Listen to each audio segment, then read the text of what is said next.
Hello, good evening, and welcome to you all. Welcome to class. It's so great to see you all in class. I'm so happy that you've been with us from day one, day two. This is day three, and on we go. I want to believe that you are learning, and little by little, you are picking up the pace.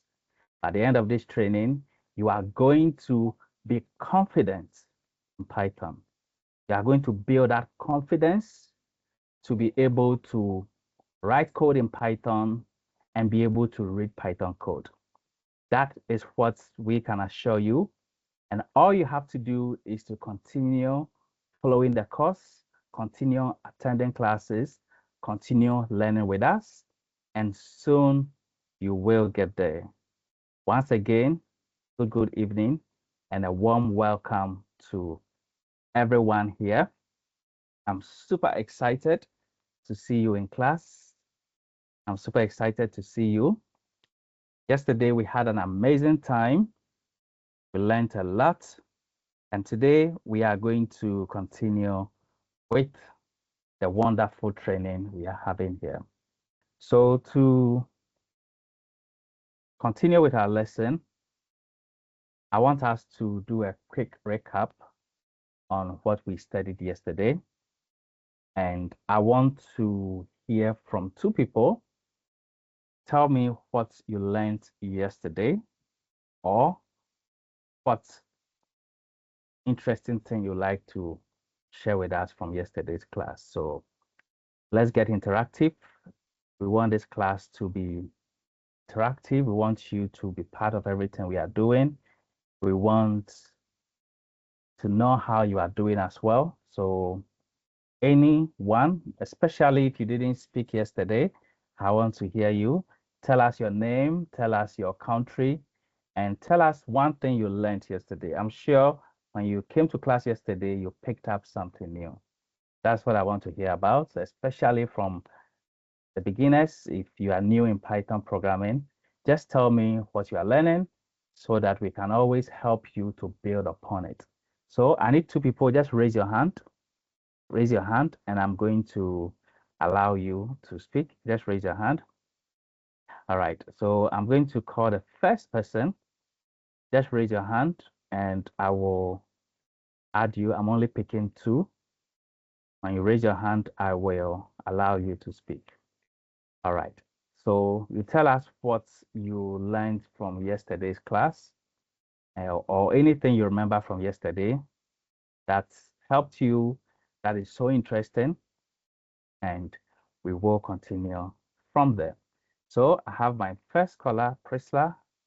Tell us your full name, where you are calling from, and tell us something from yesterday. And I also call Selena. Selena will be second after Priscilla. So Priscilla, just unmute your mic and tell us something. Okay. Yes. Good evening. Uh, my name is Priscilla. I'm in South Africa. Okay.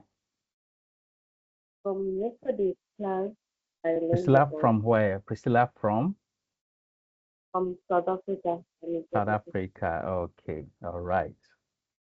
Okay. From yesterday's class, I learned about variables and data types. That a variable is like a container that stores data that we are going to use. And we Wow. learned about the data types. I learned about four types of data types that are there. There is integers, there is Mhm. float, and there is boolean, Wow. and there is SSA. Wow. An integer is a whole number uh, from positive numbers to negative numbers, including zero. They are all integers. And Mm. we have floating point. Uh, the float is any number that takes a decimal, and there is a difference between an integer and the floating point number. If the float has a point zero, it is different from 5 that is Wow. that doesn't have a decimal. It's different. Wow. Yeah. That's interesting. That's wonderful. Let's put our hands together for Priscilla Hapu Yanika from South Africa. This is amazing. Thank you so much. Let's put our hands together, everybody. Let's Let's clap for her. You've done well. Thank you so much. This tells me that you are really learning. Wow. It tells me you are paying attention because it's like she has said a lot. She has said a lot. And yesterday, if you remember the data types from yesterday's lesson, please put all the four. If you can remember all the four, okay? Please put them in the chat for me. Don't do any lookup. Don't search anywhere. If you remember, I want to see those who remember the four data types. Yesterday, we learned only four things, the four data types. Let me see those who remember. Let me see it in the chat. So Lois, thank you. Lois remembers all of them. Evans also remembers all of them. Let me see the next person. We have Okai Peter. Yes, Peter, you are doing so well, so well, so well. You are doing very well. And Leon, yes, Leon, you wanted to speak. Please raise your hand. Let me allow you to speak. Raise your hand, Leon. Let me allow you to speak. Leon wanted to speak. Let me see your hand. Okay. All right. So let me allow Tijani. So Tijani, kindly try unmuting and let's see if it works. And you go ahead and tell us something from yesterday. Priscilla, thank you so much. Thank you. Thank you. Thank you. Okay. Good evening, sir. Yes, good evening. I'm really happy to be one of the attending of this bootcamp because yesterday Oh, I learned a lot of stuff, mm, starting from the rules that is guiding variable mm, and the type of variable that we have yesterday, yeah. starting from integer, the floats Mm, and the floats, the boolean and the string. wow. I was, That's I was wow. That's so I that's was able wonderful. that I was able to learn how to call all the variable at once instead of us Wow. writing print each in every space. I was just able to learn. I can just call all of them in one line by calling it by using the F Wow. form. So that Wow. was, Let's put our hands together. Tijani, why are you from Nigeria? yes, I'm from Nigeria, sir. I like the way he said, I can do this, I can do that. That's so nice. That's so nice. I'm so happy to hear that. Let's put our hands together. Let's put our hands together. At least Tijani has learned how to do something in the tech world. He can do so many things with the data types. That is so wonderful. I'm so happy and I'm super excited. All right. So yesterday, truly, we talked about data types and we talked about int, we talked about float, string, and bool. And most of you told me all four. Foster, Kelly, Anesu, Cynthia, Leon, Okai Peter, Evans, Lois, and I believe everyone remembers. So as a beginner, this is what you have to do. You need to remember certain important things that will you can build your knowledge upon. And remembering these data types is a really good foundation for beginners. The next thing you will learn will be added to this, and you realize that you are building a good structure and you are getting understanding. And so if you keep on learning and building upon it, at the time you are done with the training, you realize that you have received training, you have been educated, and you too can use this skill to do so many things in the tech space. Yes, so we talked about all of these: int, float, string, and bool. And bool, you can pronounce it as boolean. Boolean. Yes, so you can just say bool for short. All right. And we give some examples. We created some variables. So we said age equals to 25. Name, you can put any name there.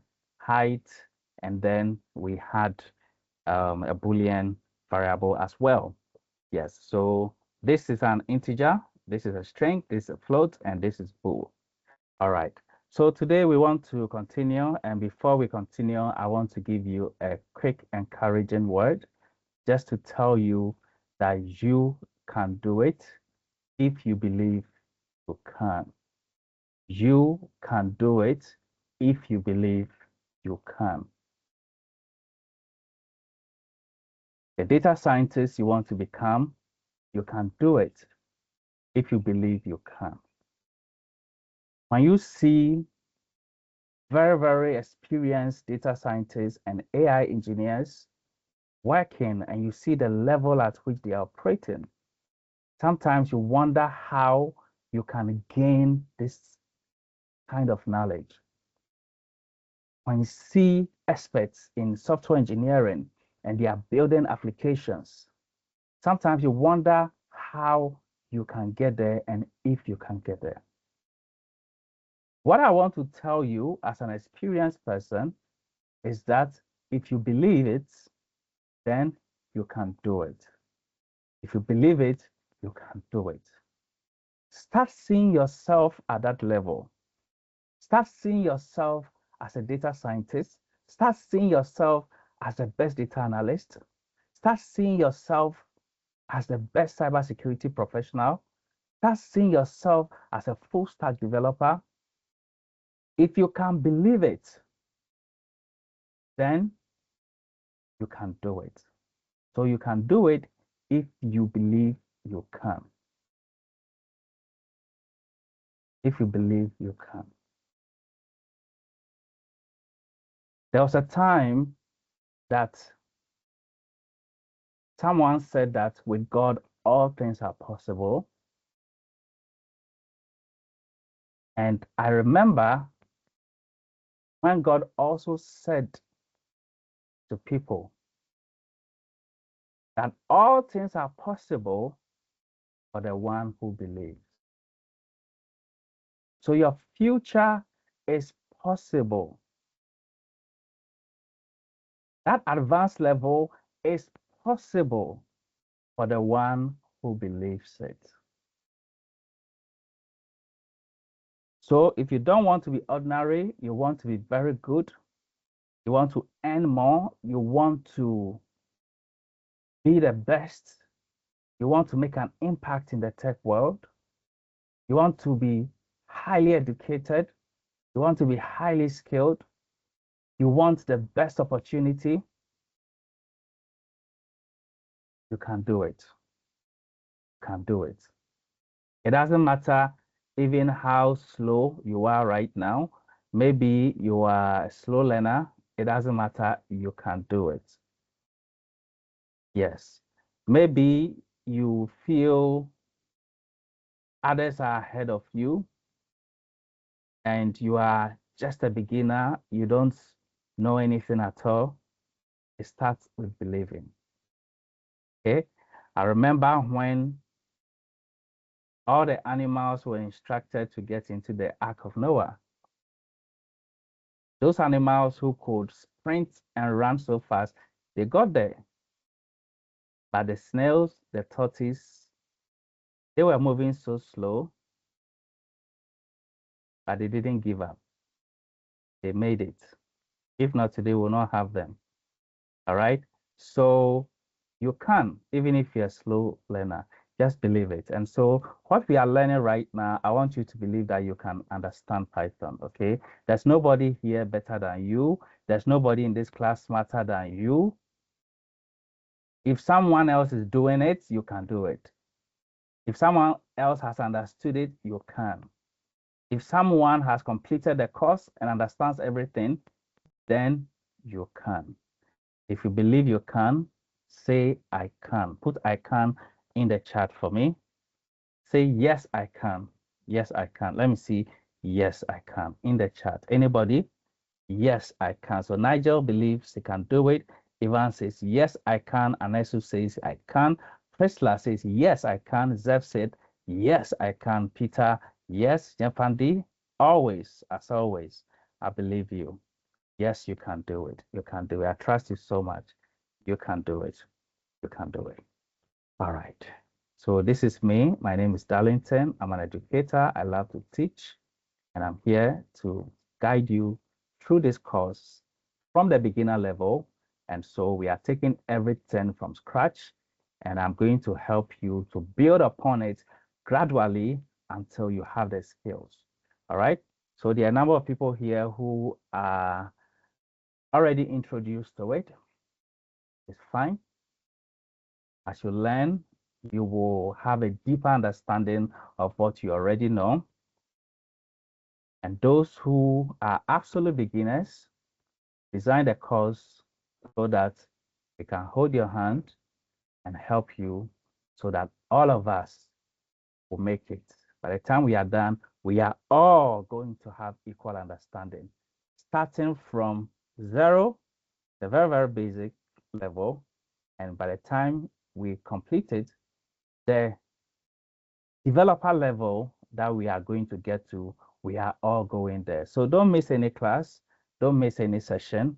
Always be here, always be part of everything we are doing, always participate, and you are going to make it. You are going to make it. All right. So today's lesson is titled Operators and Expressions. Operators and expressions. Please type that in the chat for me if you can hear me, if I'm audible. Please type operators and expressions. Let me know that. Type it in the chat. Operators and expressions. Thank you all. Thank you all. All right. This same Python is what we use for data science. The data types you learned yesterday, you are going to use that concept in data science. Today, you are going to learn how to use that with what we call operators to perform operations.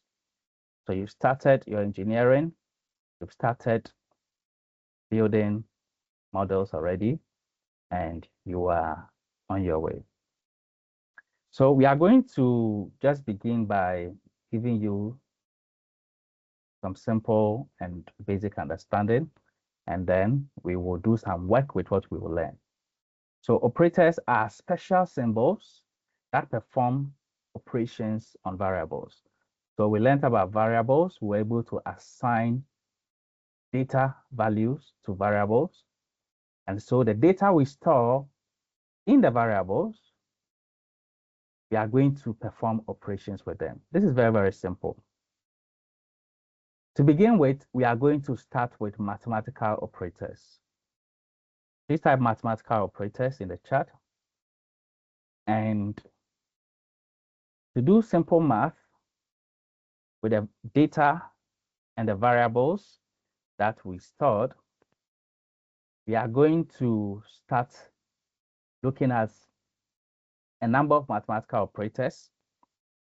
And the first one that we'll work with is called the arithmetic operator. This arithmetic operator or arithmetic operators, okay? These arithmetic operators are the operators you know already. If you went to primary school, you know them already. In computer science, we still use them.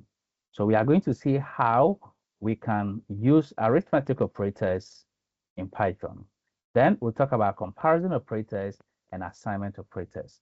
You know these things already, so I'm just going to remind you, and we are just going to use them. So arithmetic operators, please type this in the chat for me. And once we say arithmetic operators, your mind should go on to mathematics, addition and subtraction. Very, very simple. So what we are going to do is this. Arithmetic operators are used to perform mathematical operations. We know that already. And these are the operators. There are 6 that we will talk about at this level. As we progress, we will add a few to them. We all know this. And in Python, these are the symbols we use when it comes to these operators. All right. This is the addition operator. So when you see this, you call it the addition operator. You call this the subtraction operator. You call this the multiplication operator. You call this the division operator. And so if you want to divide, this is how you do it in Python. And this one here, we call it the modulus operator. Please type modulus in the chat for me. Modulus. This is one of the interesting ones that you should take home. You should never forget this. After this class, you should know the modulus operator. All right. So this modulus operator is one of my favorite arithmetic operators. And the last one here is for exponentiation. So quickly, let me open to my PyCharm and we will try working with these operators. So I'm going to launch my PyCharm right now.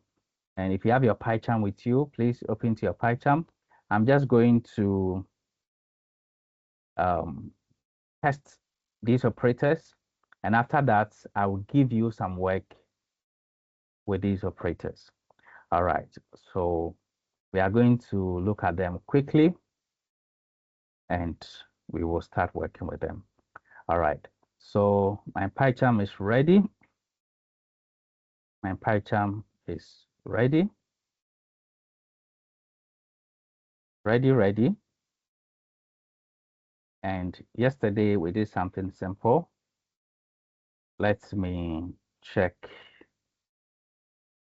one or two things over here. And I think we are good to go. We are good to go. All right, so I'm just going to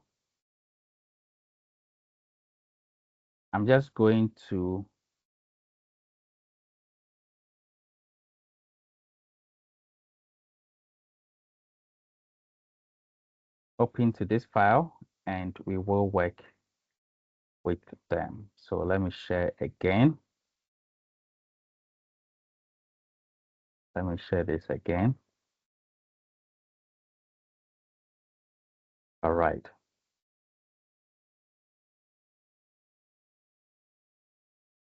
All right, so let's start with arithmetic operators. So I've created some comments here.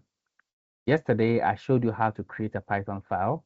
So I have created a Python file and I've placed some comments here about the operators we need to know.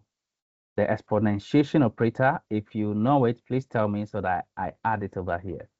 So I showed you exponentiation.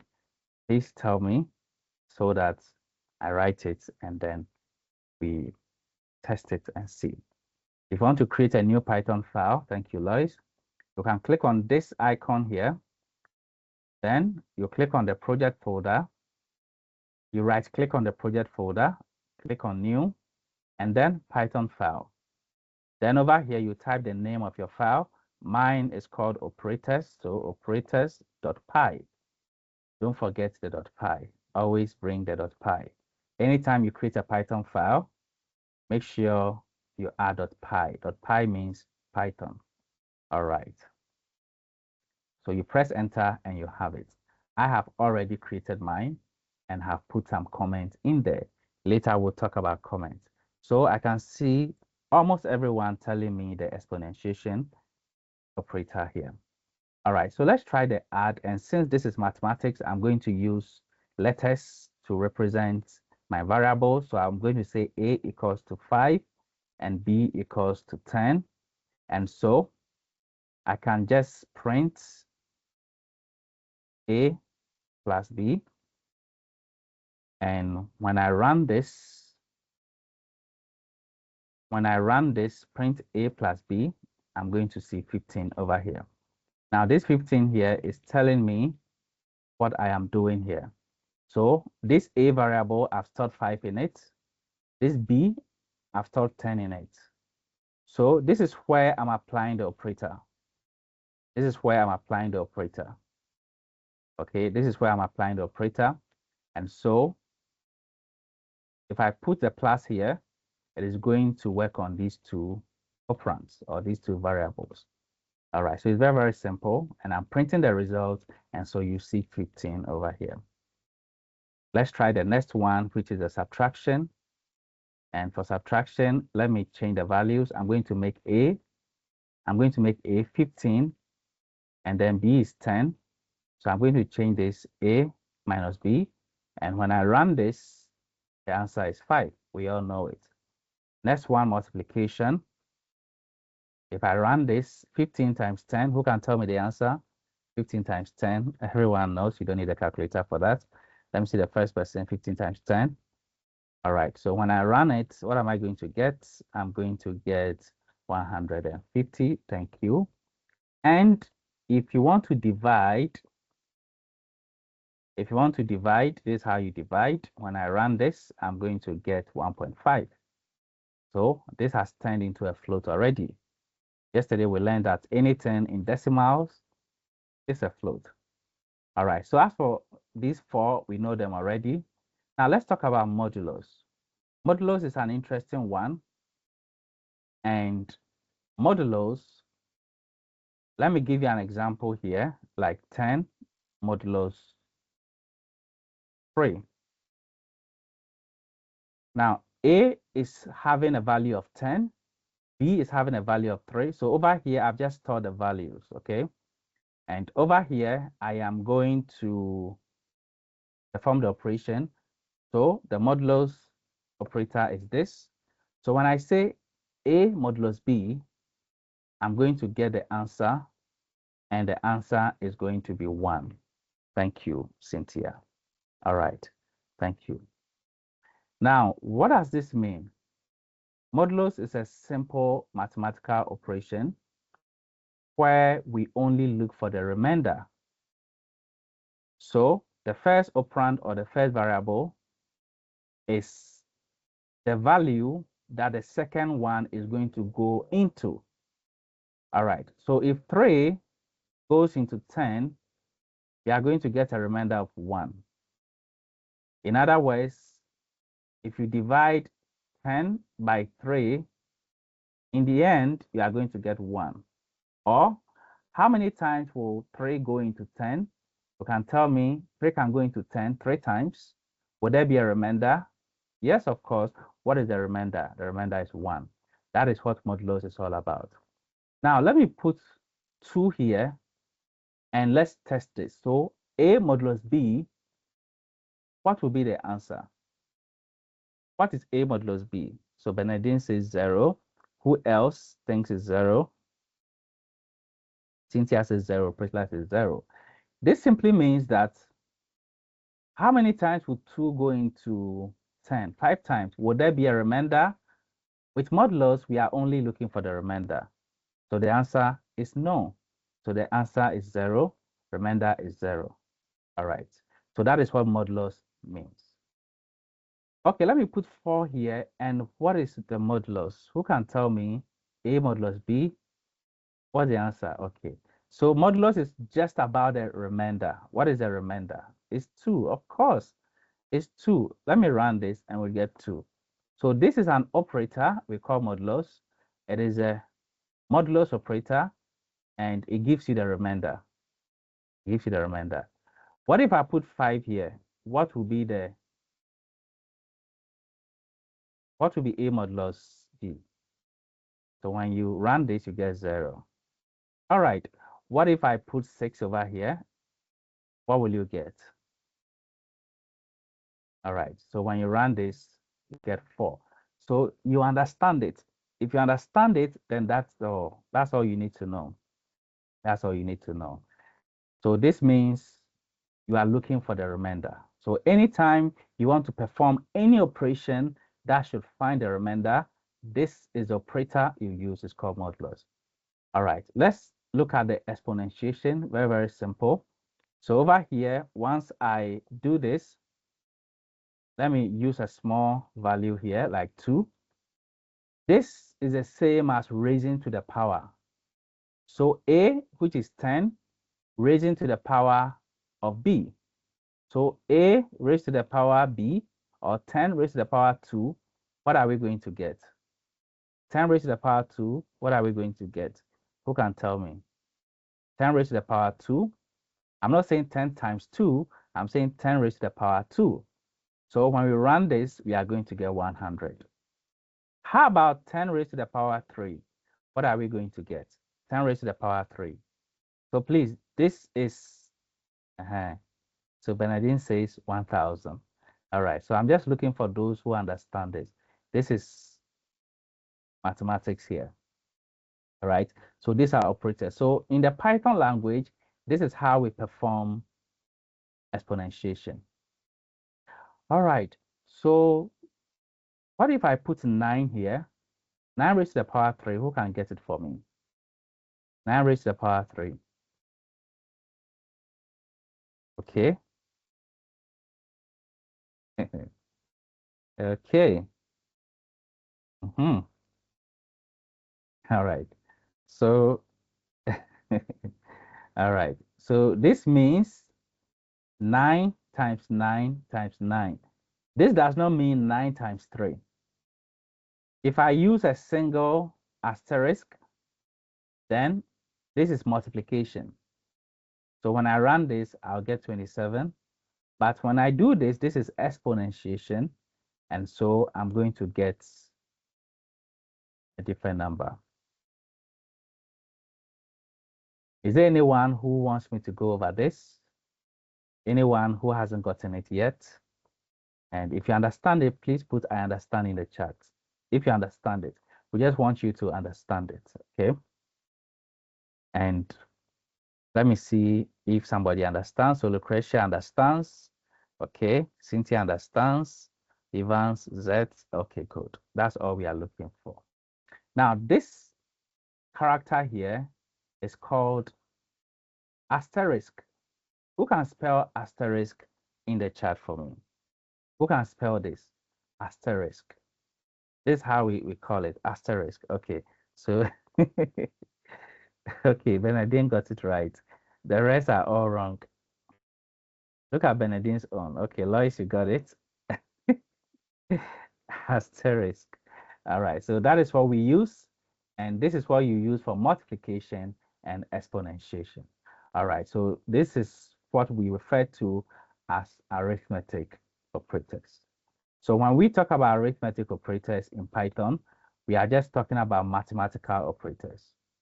As we make progress, we will introduce some others, but these are the few we want to look at. And you know this already. All right, keep it in mind. The next type of operators we'll talk about, call them comparison operators.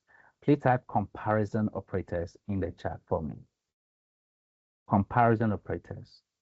When we say comparison operators, we are just talking about comparing two variables. Comparing two variables. Comparing two variables. All right. Thank you, Nyapandi. Thank you, all of you. And comparison operators are used to compare two values and determine the relationship between them. Determine the relationship between them. All right. So these are the comparison operators in Python. We have the first one here called equal to. Please type equal to. In Python, this is what we mean when we say equal to. This is what we mean when we say equal to. All right. Now, in Python, a single equal sign is not called equal to. When we get there, I'm going to tell you what it is called. In Python, this is what equal to means. And I am not saying that if you want to write equal to, go and write 2. I'm not saying that at all. By the time we finish, you understand it. This one is how we write not equal to.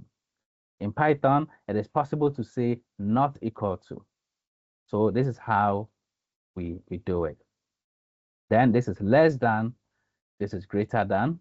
We know this already. For less than, this left side is the pointed one. For greater than, the left side is the open. Then this is less than or equal to. This is greater than or equal to. We all know this already. All right, let's try some few things with it. So let me clear the code here. And let's move on to comparison operators. And to test our comparison operators, I'm going to create mathematical variables. It's only when you are writing something in math that you can create single letter variables. I'm not saying you don't have the ability to do that, but I'm just saying that this is the only time it makes sense. So I'm going to say A is 5 and B is equal to 7. All right. So this is what I'm going to do. I'm going to print and I'm going to write an expression. The expression I'm going to write is this. I'm going to say A is equal to, sorry, I'm going to say A is equal to B. So with this, we are telling Python that it should process this expression. This is called an expression. It should process this expression and tell us the relationship. Print the result of this expression. Now, most of the time, when you use comparison operators, you use them on mathematical expressions or to write expressions, and then you get a Boolean value. Tomorrow, we will look at Boolean expressions and Boolean values. When I run this, we are going to see false. Why false? Who can tell me why we are getting false? Who can tell me why we are getting false? Anybody who knows why we are getting false? I'm wondering why it is telling us false. If you know why we are getting false, please raise your hand and I'm going to let you tell us why. Anybody? Yes, just raise your hand. I'm going to call you. Tell me why we are getting false. Anybody?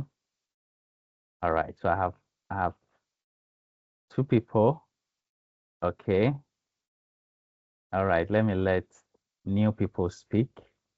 So I'm going to allow Selena, please unmute if you can, and tell us where you are from and explain why we are getting false.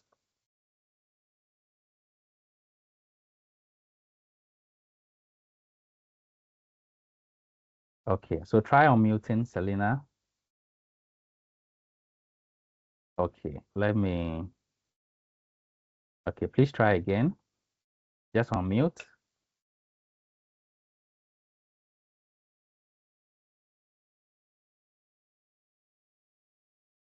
Okay. At the top right corner of your Microsoft Teams, you see your mic there, just unmute. All right, I've not heard from Cynthia. Let me allow Cynthia as well.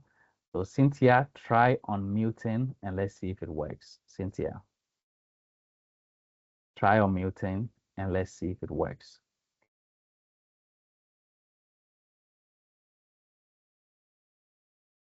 All right, Cynthia. Okay. Please try again.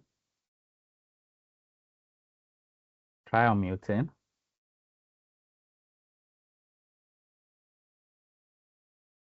Okay.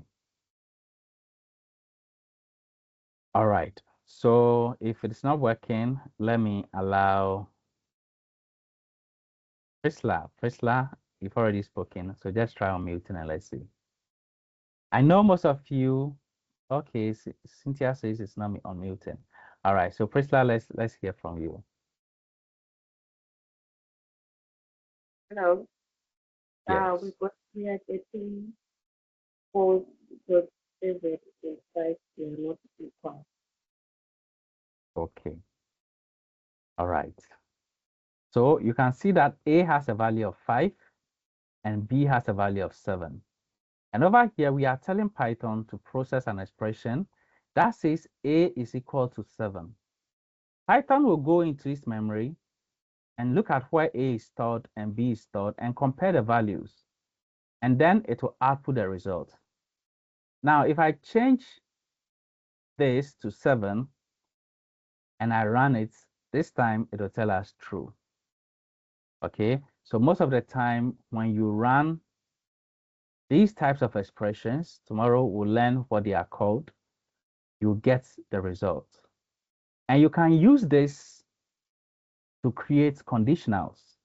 So when we get there, you see how we can use these types of expressions to create conditionals. A time will come, you can say that after this is processed, If it is true, then do something. If it is false, then do something else. Then you've started introducing intelligence into your program. So in writing intelligent programs, you need to start writing expressions. Let me try another expression. Let me send it back to 5, and let's try the not equal to. So in Python, if you want to say not equal to, this is how you do it. When I print this, what am I going to get? True or false? Just put it in the chat. What am I going to get? The first person says, I'm going to get true. Thank you. This means you are following. So Python will process the 2, and you are saying it is not equal to, A is not equal to B, meaning 5 is not equal to 7, and Python is saying, yes, it is true. That's wonderful. So we understand this. Okay, if I change this to 7 now and I run it, it's going to tell us false because it is actually equal to. All right, and then we also have the less than, greater than, less than or equal to, greater than or equal to. Let's try the less than or equal to. Okay, let me try the less than. Is A less than B? Of course, that's true. Is A greater than B? When I test it, no. Let's try, is it less than or equal to? What do you think? A is less than or equal to B. Is it true or false? Who can tell me? It's less than or equal to. Is it true or false? Anybody? Okay, so that says it's true. Let's run this. And it's true. So it is less or equal to. Okay. And if I change this to 7, what are we going to get? True or false? Anybody? Okay, Nigel says it's true. So we'll still get true. All right. And then the same applies to greater than or equal to. This one, greater than or equal to, you are going to get true because they are equal to. If I change this back to 5 and you say greater than or equal to, then we are going to get false. Do you understand the comparison operators? So in Python, for you to be able to build any intelligent program, you need to use comparison operators to create expressions. And the expressions here will now be used for complex operations. But this is how we look at the basics. All right, so we are done with this. Let's go back to the operators and let's look at the last one.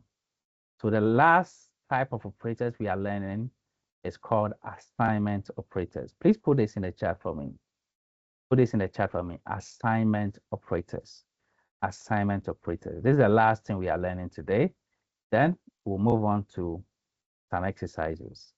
Assignment operators. All right, so Lloyd says assignment operators. All right, so how many operators have we learned? Number 1, okay, so list all the 3 types of operators we have mentioned today. The 3 types of operators we have mentioned today.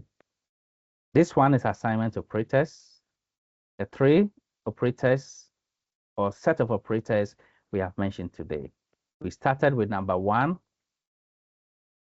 The number one,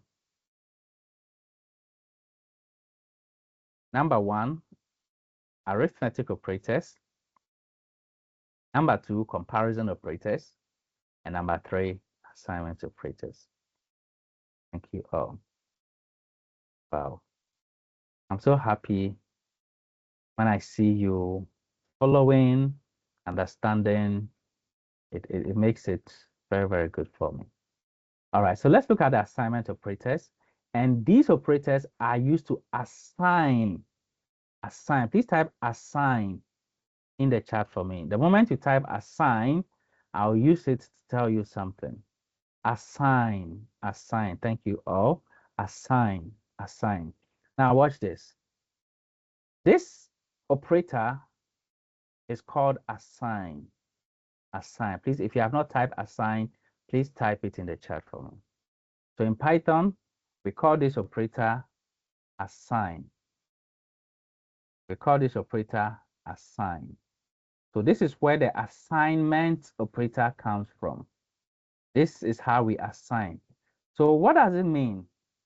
Anytime you use this, you are not comparing. This is where you need to listen and pick something from it. Anytime you use this, you are not comparing. In Python, this is an instruction. It means assign. It means assign.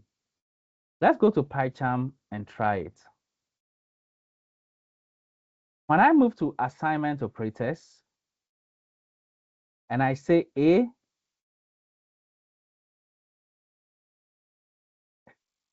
I can even say A equals to 5, but this is not called equal to. This is where the assignment operator comes in. All right. Over here, what I am saying technically is that assign, I'm saying assign 5 to A. This is what it means. What else can I assign? I can say that B equals to A. When I print B, what am I going to get? What will be the result of B when I print B? Thank you, Nigel. Because I have assigned a value to B. And the value is A. What is in A? A has 5. So if I assign that to B, then B automatically gets the same value. So when we print this, we are going to see 5. This is what we mean by assign. That's where we get the assignment operators from.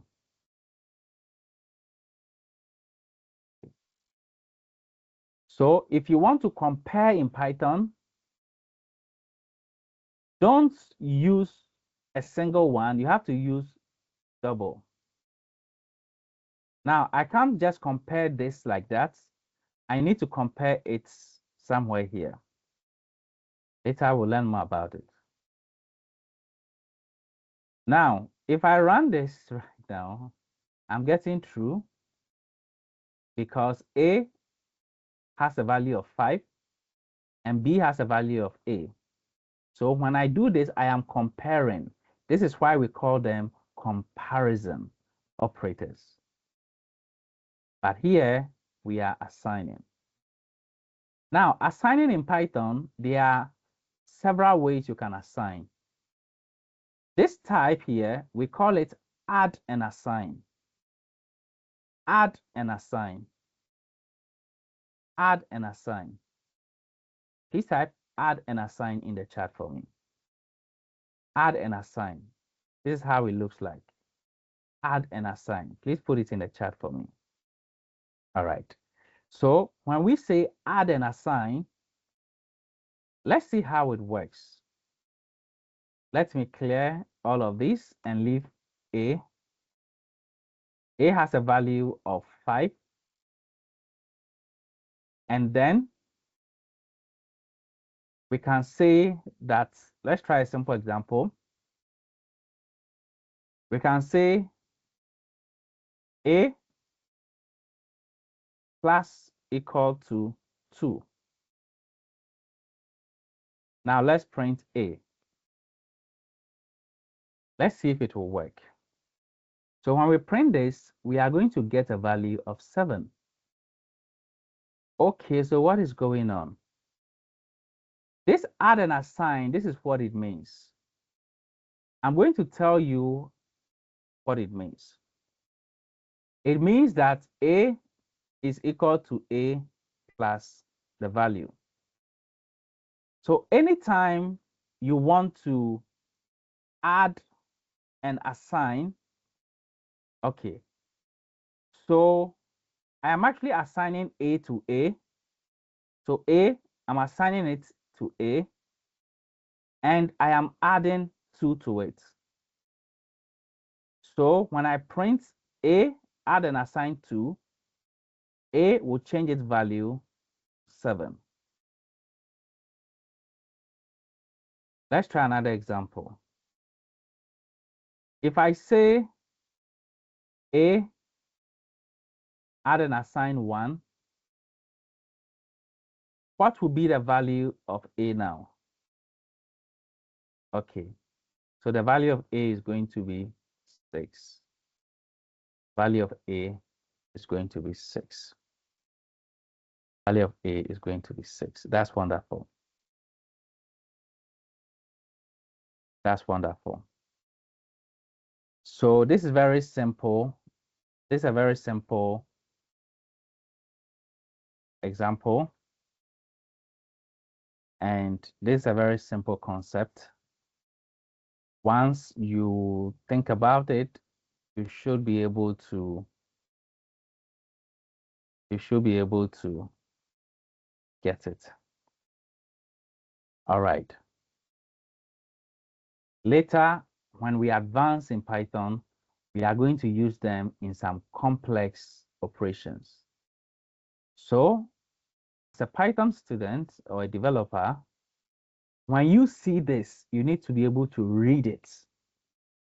You need to be able to read this. So someone who is not a Python developer may not be able to read this. But this is something a little bit unique to this language. So this is how we do add and assign. All right. Let me create another one and say B is equal to 7. I'm just using simple example. And then later on, I'll say B, add and assign 3. Now, let's say print B minus A. Let me remove this first, print. Or let me leave it. Or let me remove it. All right. So what is going to be the results? Who can tell me? Who can tell me the results? All right. Okay. So let's run it and see if you are all right. And you are all correct. Everyone here is correct. Everyone here is correct. All right. So A is 5. Then we add and assign 1. So automatically, the value of A has changed. So whenever you call A is now 6. B has also become 10. So this expression here means 10 minus 6, and we got 4. This is called add and assign. We also have what is called subtract and assign. To subtract and assign, it is the same. So this is one of the things you are taking home, is that in Python, we can add and assign, we can subtract and assign. When I print A now, what I'm going to get is that A is 4.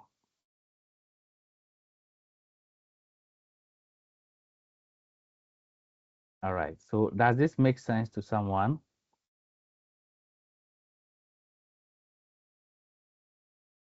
All right. So now this is what we are saying. We are just picking up the basics. This is the same thing you use in complex machine learning. This is the same thing you use in complex analysis. All right. In this language, Python is a language. This is how we write, add and assign, subtract and assign. And you, as a learner, what you have to do is to be able to read and understand. This is a language, so you have to be able to read. So when you see minus equal to, because as a Python developer, you are not just going to write code. Your job is to also know how to read. Just like in English, the way you learned to read and write, you know, some people can understand the language, but they can't write in the language. Is it possible for someone to understand a language but not be able to, or can speak a language but cannot write in that language? Is it possible? Is it possible? Okay. All right. So I'm getting some yes. Okay. Someone is saying no. All right. So some people can speak some languages, but they can't write. Sometimes people can even speak, but they can't read. It's interesting how that happens, but sometimes people can speak, but they can't read. And have you never watched a movie where someone who speaks English is given a book and he goes like, I can't read this? Yes, they can't read. As a Python developer, your job is to know how to read Python and also know how to write Python. So what we are teaching you right now is a simple way of reading Python, and this means subtract and assign. You can also multiply and assign. So let's multiply and assign. Sorry, let's multiply and assign. And when you multiply and assign, it means, let's run this and see what we get. So what this means is that this is A. This means A is equal to A times 1. So multiply and assign 1. So whatever A is, pick it, multiply it with this number, and assign it back to A. Multiply it and assign it back to A. What if we make here 2? What will be the value of A when we print it? What will be the value of A when you print it? Okay, so Frida says 10. It means multiply A by 2. This means multiply A by 2 and assign it back to A. That's what it means. So A times 2, then assign it back to A. That is what it means. So this is a way to read Python.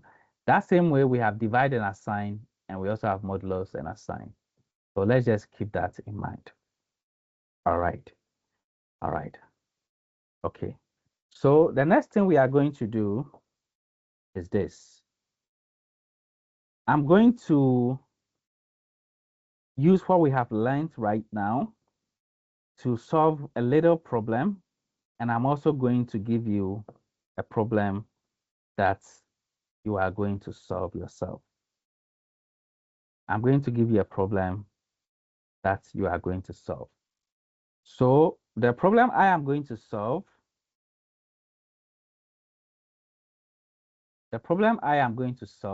let me show you or tell you about it, and then I'll give you the problem that you will solve. All right. Okay, so let me share the screen and we will go through this interesting one. I'm going to solve a very simple problem. And what I'm going to do right now is this. I'm going to ask for someone's age, and I'm going to ask for someone's date of birth, and I'm going to tell the person their age, okay? So in Python, we solve problems, starting with simple problems like this. So I'm going to create a new file for that. And I'm going to call it age calculator.py. And this age calculator, I'm going to ask for the person's age. So I'm just going to say age is equal to, and to ask someone for age, I need to use the input function.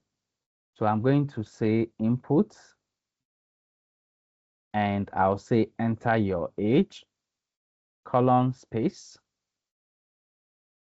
The colon and the space that I provided here, what is going to happen is that when you run the program, it is going to ask the user or print that, and you can see the effect of the colon and the space.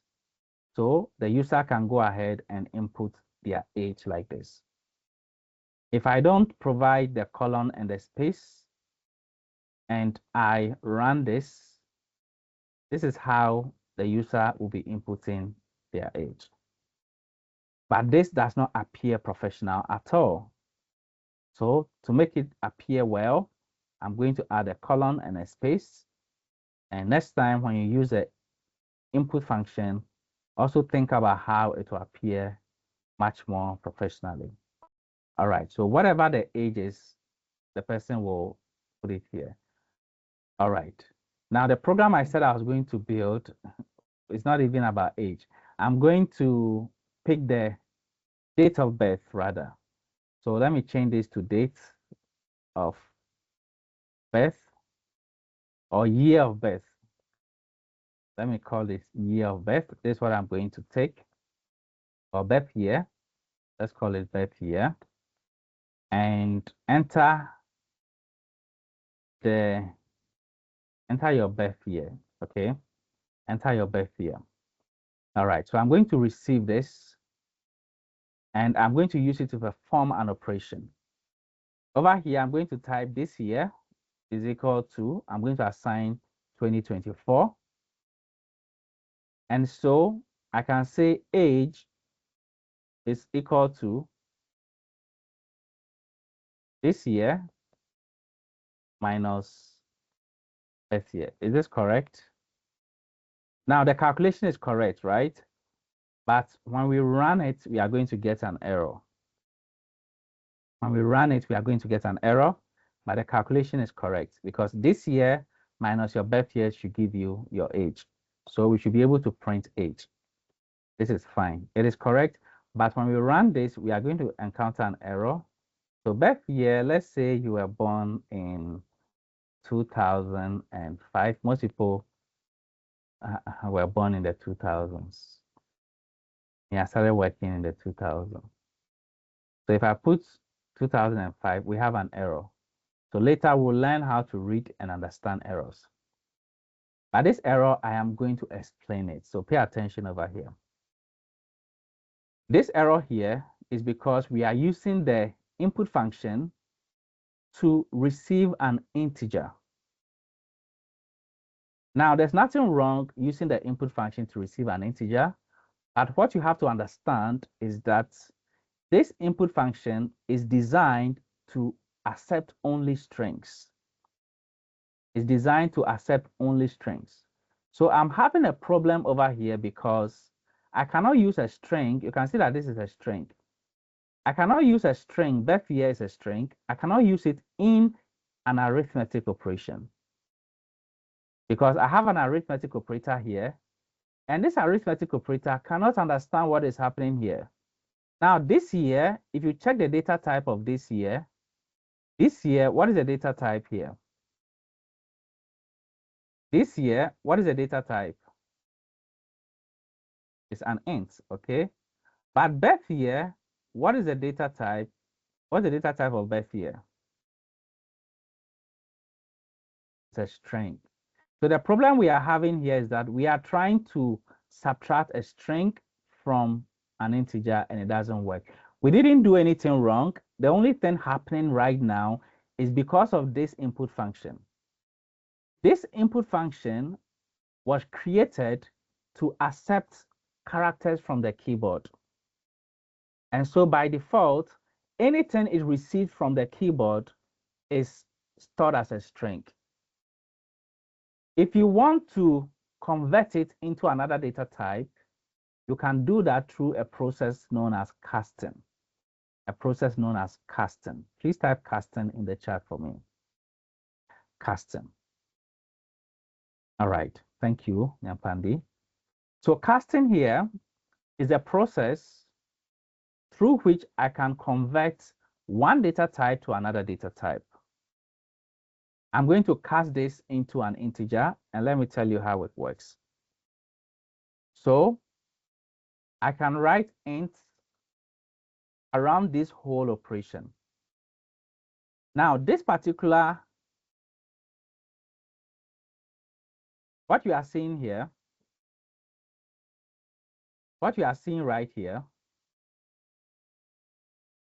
it is an interesting way where Python has created a class and a function to do an overload, and we'll talk about this later on. But we call this casting, and what it means is that it can receive all that you have here and convert it into another data type. Now, you can cast from any data type to any data type, so long as the values are acceptable. Now, when I do this, you can see that the error is wrong. All right? The error is gone. That's what I want to say. The error is gone. So when I run this, and if someone here was born in 2005, the person is 19 years. So I've been able to use the arithmetic operators to solve a problem right now. All right. You can cast into a float and it will work. You can cast into other data types and it will work. So what I want you to do by yourself right now, I'm just giving you 5 minutes, is to also solve a problem. I'm going to put a problem on the screen, and this is for you to solve. This is for you to solve. Now, it says write a Python program to calculate the profit or loss made from selling a product. The program showed, number one, ask the user to input the buying price of a product. Now, prices may be in decimals. Sometimes, for example, in Ghana, we have pesos. Something can be 7 cedis and 50 pesos.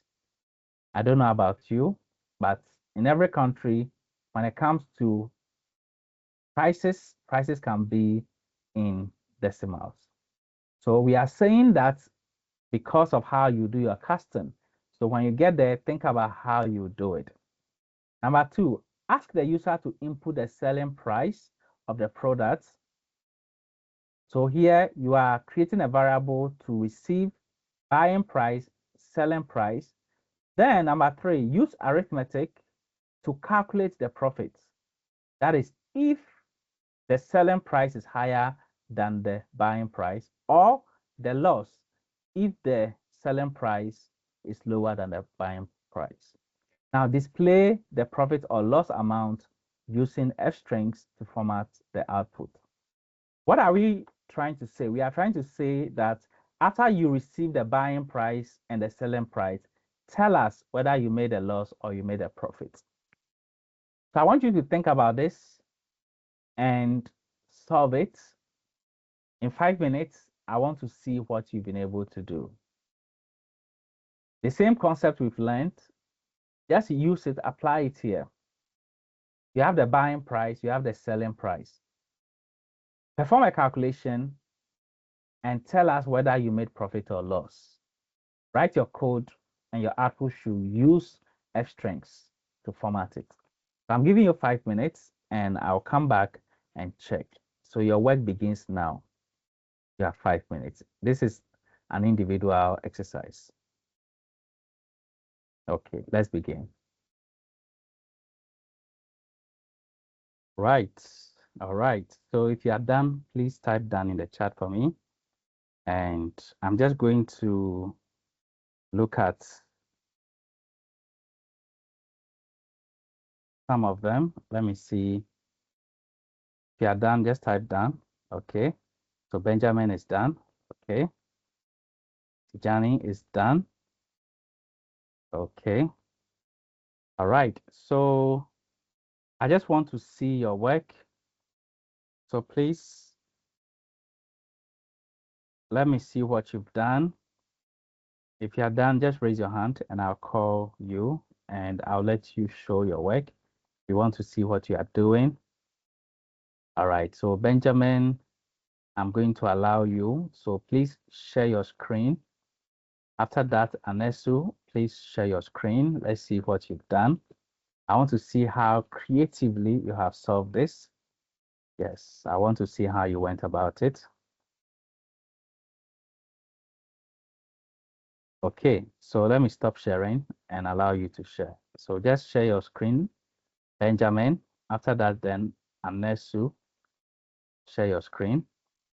Then Okan Peter and Tijani. So let's take this four. And the group leaders, please create your groups now. We'll be having some 10 to 15 minutes group assignment exercise right now. All right, so this is Benjamin and Benjamin. Okay, so Benjamin, please explain your code to us. Explain it. Hello and good evening, everyone. My name is Yes. Benjamin from Kenya. Okay. So basically, first of all, I'm going to print just a title, a profit and loss calculator. Okay. Then I'm going to assign a value to the buying price, which I've initialized with a B price. And the question is, what is your buying price in Kenya shillings? And the input will be of a float value. Okay. And then I will initiate a selling price to what is your selling price in Kenya shillings of a float value to. Then I will handle the arithmetic values here. The profit is the selling price minus the buying price, and the loss is the buying price minus the selling price. Then I have done a kind of a loop, an if-else loop. So if the selling price is greater than the buying price, so basically that means that you are making a profit. So you have made a profit of, and then I will call the profit value here and initialize it here in the Kenya shillings. Else, if the selling price is less than the buying price, then you have it will print that you have made a loss of and call the loss function, the loss value, sorry, in Kenya shillings. And if you have not made a profit or a loss here, then else you'll just print that you have neither made a profit or a loss. Okay. So run it and let's see. I like your creativity. I just want to see how you went about it. Okay. Okay. So this is a profit and loss calculator. What is your buying price in Kenya shillings? So probably I'll do, probably I'll do 200. And then when you press enter, what is your selling price in Kenya shillings? Maybe I sold it at 250. Then you have made a profit of 50 shillings. If I run it again, what is your buying price? 200. Enter. What is your selling price? 150. Then you have made a loss of 50 shillings. Then in the last scenario, what is your buying price? 200. What is your selling price? 200. Then you have neither made a profit or a loss. Wow. That's wonderful. Let's clap for him.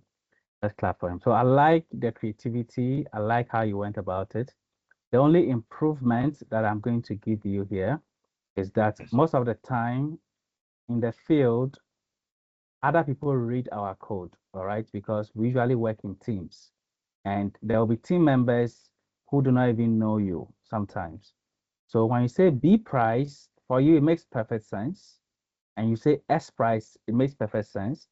But when someone is reading, the person has to struggle a little bit to understand, even though it is clear if they look hard enough. But in Python, one thing we encourage is that we need to make our variables descriptive. Okay, descriptive. So instead of B price, you can say buying underscore price. And I think that will make it much easier. Okay. Thank you very much. Thank you. All right. So next person, please share your screen. Let's see what you've done. I have Okai Peter. I have Tijani. Let me see what you've done. I think I have Cynthia too. Lois is also here. Let me add Lois. So Lois, you can share. Any of you can share. Whoever gets a chance first. Let's see what you've done. And I want to urge the group leaders, create your links on Google Meet and I'll give you the opportunity to invite your members to solve your challenge. All right. So who is sharing? Just go ahead and share. Okay. All right. Let's see how you also went about it. Okay, good evening, everyone. So, Good evening. Good evening. this is my work. So, we were asked to let the user enter their buying price and then their selling price for us to figure out if they made a profit or a loss. So, Okay. buying price, and then we made them enter. So, input, please enter your buying price for the goods and then the selling price. So, after doing that, we need to do a comparison to see if they made a profit or a loss. So, if the buying price, what you bought it for, is greater than what you are selling it for, then we are asking that the code should print that you incurred a loss. Else, if the buy, if sorry, else going back to the same code again, else if buying price is now less than the selling price, but because of how the if else works, I don't have to rewrite the whole thing again. It will just take care of the rest. So else, then I'm asking you to print because there is no other sequence after the else function. So it's just going to do the otherwise of the like it's going to do the opposite of the first one. So if the buying price is greater than the selling price, then you get the loss. Else, if the selling price is now greater than the buying price, then you get a profit. So let's run it and see. Okay, let's run it. So let's say you bought it for 450 and now you are trying to sell it for 320. So now it tells us that you incurred a loss of 130 Ghana cedis. I'm from Ghana, so we use a Ghana cedis. Okay. And let's rerun it again and use if you bought it for 400 Wow. and now you are selling it for 550, then Wow. you made a profit of 100 cedis. Wow. Wow. Let's clap for him. Let's clap for him. I'm so impressed by how creatively you were able to solve it in your own way. That is what we are looking for you to be able to think and solve it on your own. That's wonderful. All right. So Anesu, you can share. Lois, you can share. Cynthia, you can share. Let me take about 2 more. So anyone who wants to share, just go ahead and share. I think I've enabled you all. Okay. Okay, let me allow Abel to, and let me allow Isla to. So whoever can share, just share. Let's see what you have, okay?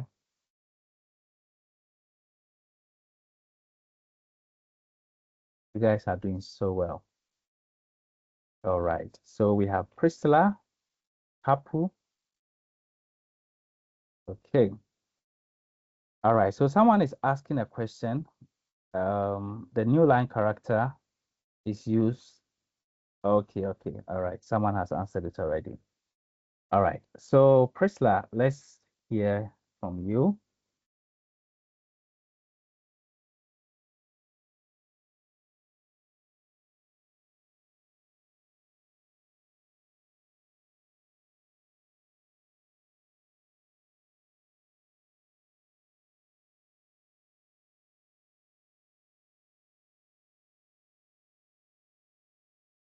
Okay, I think you are muted. We can't hear your voice, Priscilla.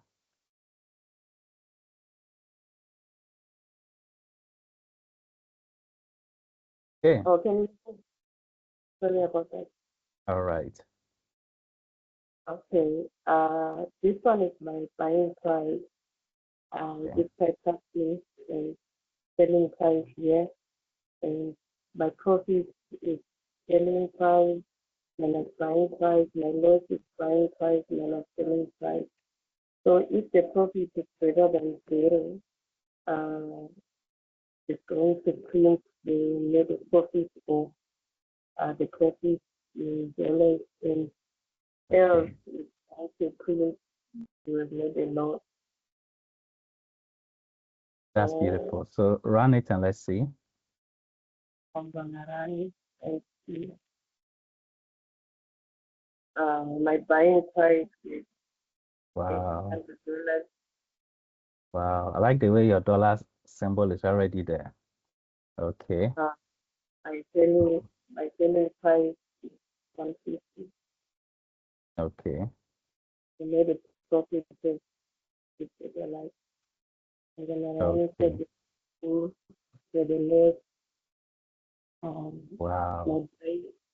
my buying price is going to be 130, and my selling price is going to be 90. It is made a little $10. Okay. That's wonderful. That's wonderful. So you've done very well. Even though we have not covered the if, I'm happy you are able to use it to solve your problem. So thank you. Well done. Well done. Let's clap for her, Priscilla. Congratulations. Congratulations. One day I think you deserve an award. You are doing so well. Okay. So let me take one more. Anybody? Lois, I'm waiting for you. Who else? Okay. Okay, Anesu.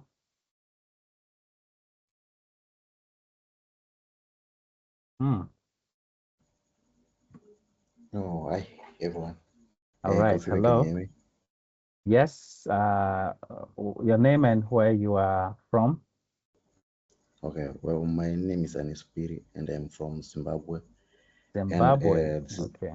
yeah, yeah. So this is my solution whereby on the first line, I allowed the user to enter the buying price of the product, and on the second line, I allowed the user to enter the selling price of the product, and on the fourth line, I calculated the loss or profit that the user will make during his sale or after his sale. And then Wow. on the sixth line, I used conditional statement to check if the user had made profit or loss from the sale.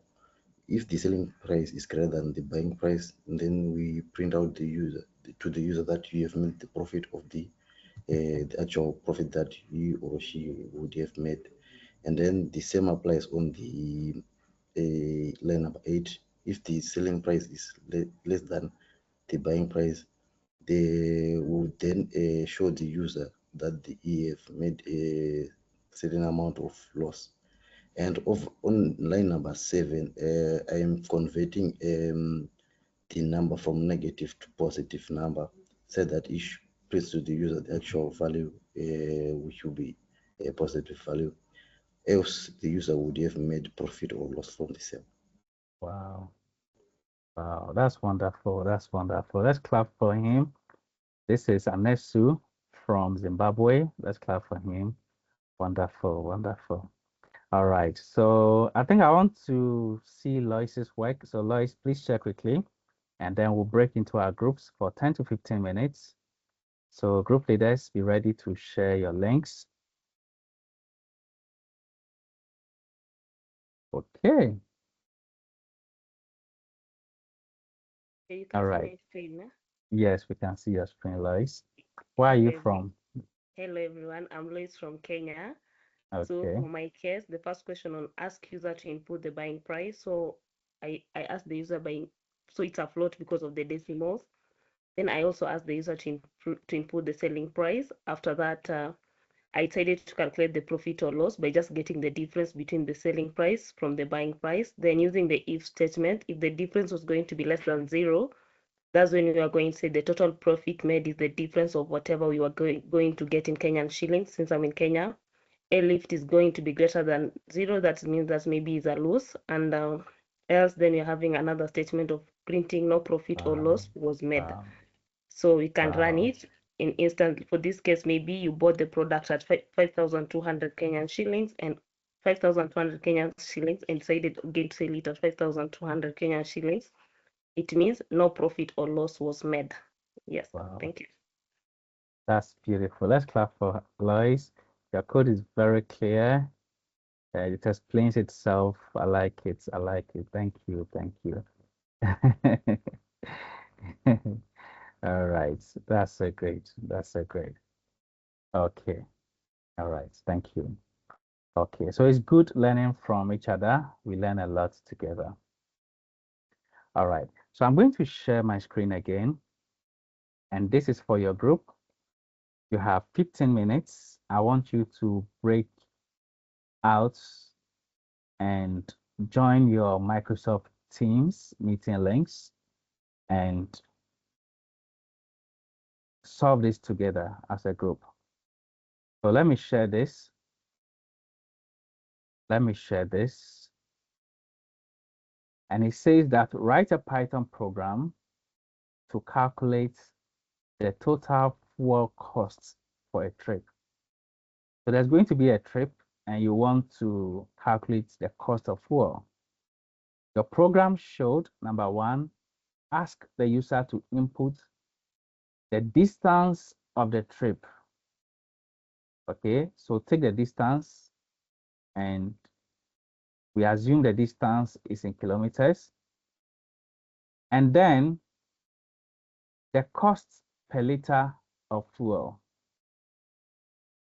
The cost per liter of fuel. All right.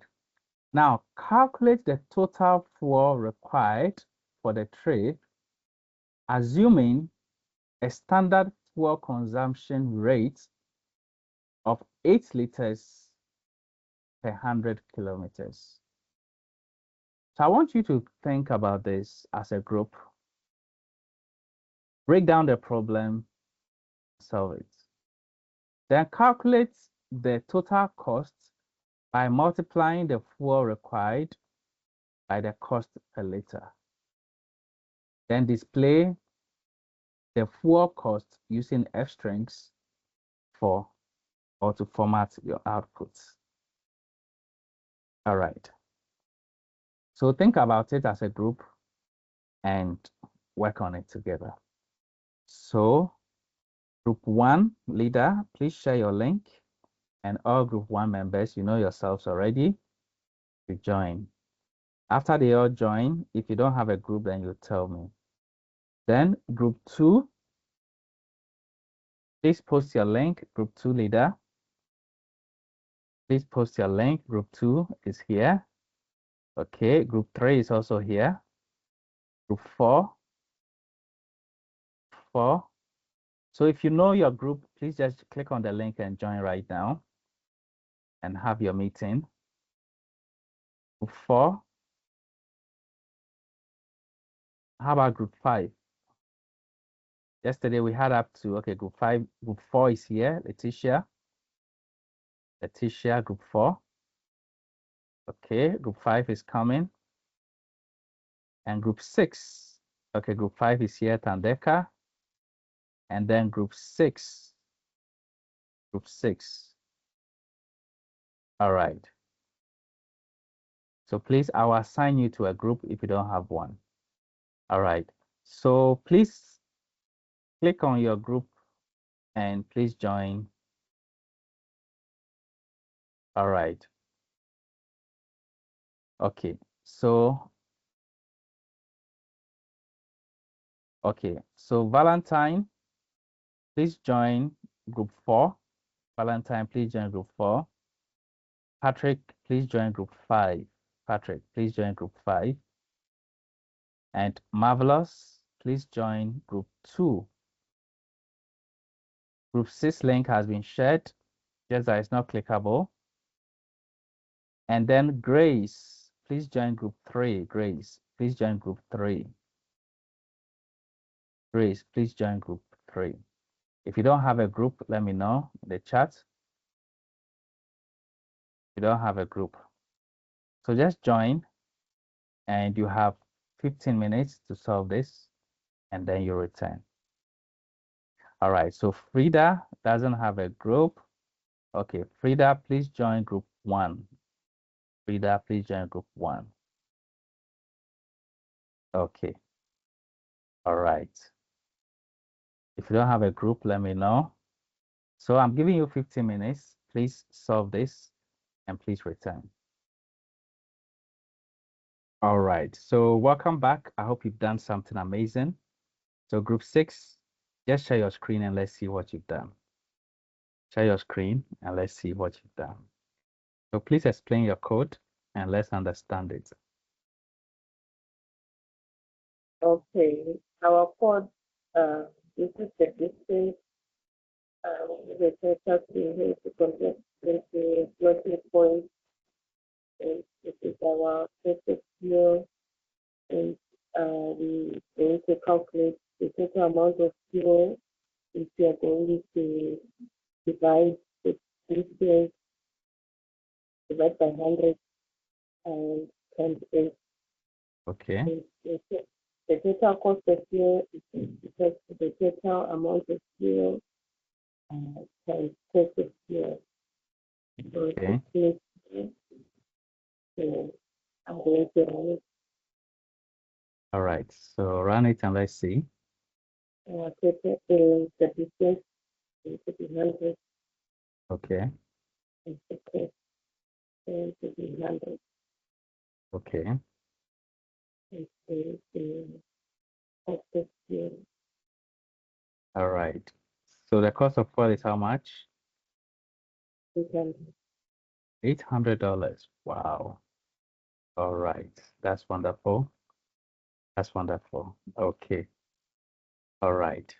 Okay. That's great. That's great. Okay. So next group, if you are done, just let me know. And then you also show your work. No, did you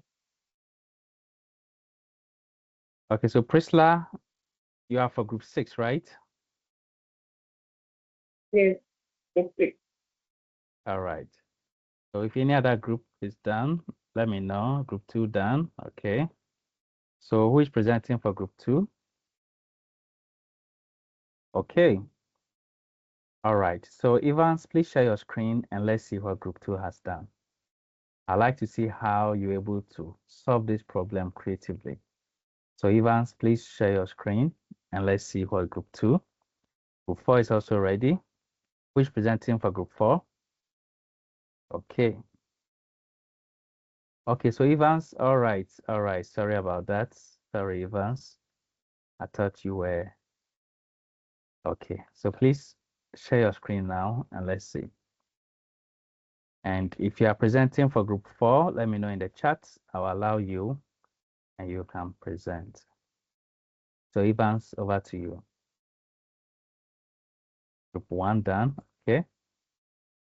Okay, this is interesting. Okay, so can you explain your code, Evans? Can you explain it? All right. Okay, cool. So the first thing, it comes to enter the distance that you want to travel. So Okay. 256, cast my input to float just in case they're decimals. So Okay. yes. Then next thing is to ask for the cost per liter. Right. I think for improvement, I could just put append with the currency sign, Okay. like yens in US dollars. So I put the dollar sign. If Okay. it's yeah, maybe shillings or stuff like that, then for readability. So All right. I think that will be some improvements to make.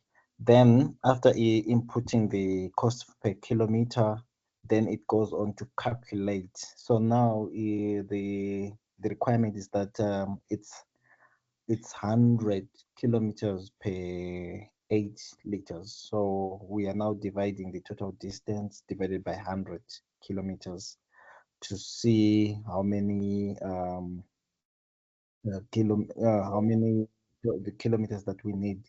Then we multiply by 8 liters, because it's consuming for each and every 100 kilometers Yeah. consuming 8 liters. Then we see the total fuel that's required. So after we get the total fuel, after we get the fuel required, for us to get the total cost, it's now the cost per liter multiplied by the fuel required. Then when we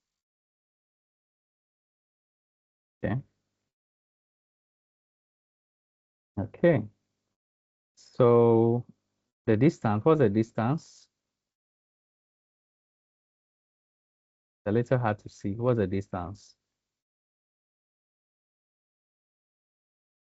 Okay, you are muted. What is the distance? Oh, okay. The distance is 256. 256. Okay, and the Yeah. cost of fuel is how much? Cost of fuel is $1.45. Okay, all right. Yeah. That's wonderful. Okay, all right. Well done, group. Okay. Yeah, so you are group 2, right? Yes. Okay, so I'm awarding marks, so I want to know what you are doing. All right, so Okay. group 3 will be presenting. Benjamin, please share your screen. Let me know. 3.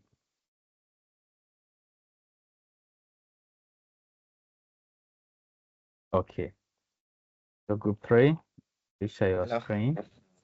Yes, hello. This is Benjamin presenting for group 3. Okay, So the first thing we did was to ask for the user input for the distance of the trip in kilometers and assigned it to kilometers. It's a float value.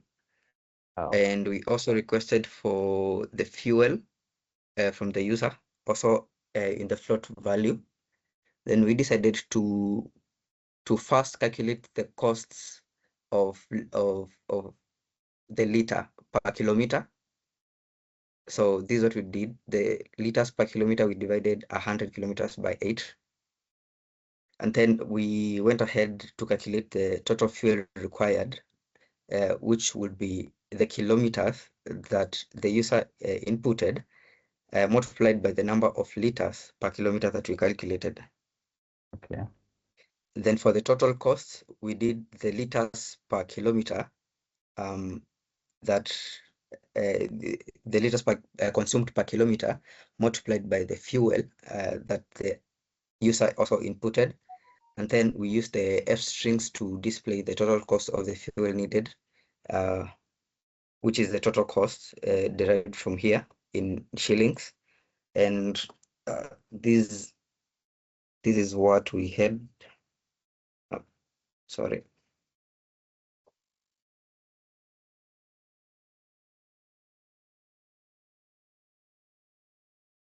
So okay,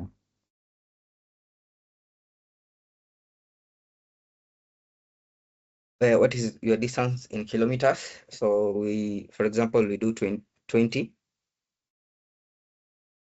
okay, 20. What is the cost of the cost per liter of fuel? For example, we do 200 per liter, and then the total cost of fuel needed for the 20 kilometers will be 2,500 shillings. okay. Yes. All right. Okay. All right, that's fine. Thank you so much. Thank you. Okay, so next group. Okay, so group 5. So we have group 4. Lois, please share your screen. Go ahead. Okay, let me just share it away. Yes. Okay, hope my screen is clear. Yes, it is.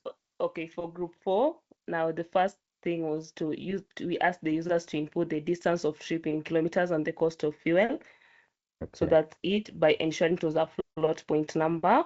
After that, we went ahead and asked for the total fuel required for the trip with a standard fuel consumption of 8 liters per 100 kilometers.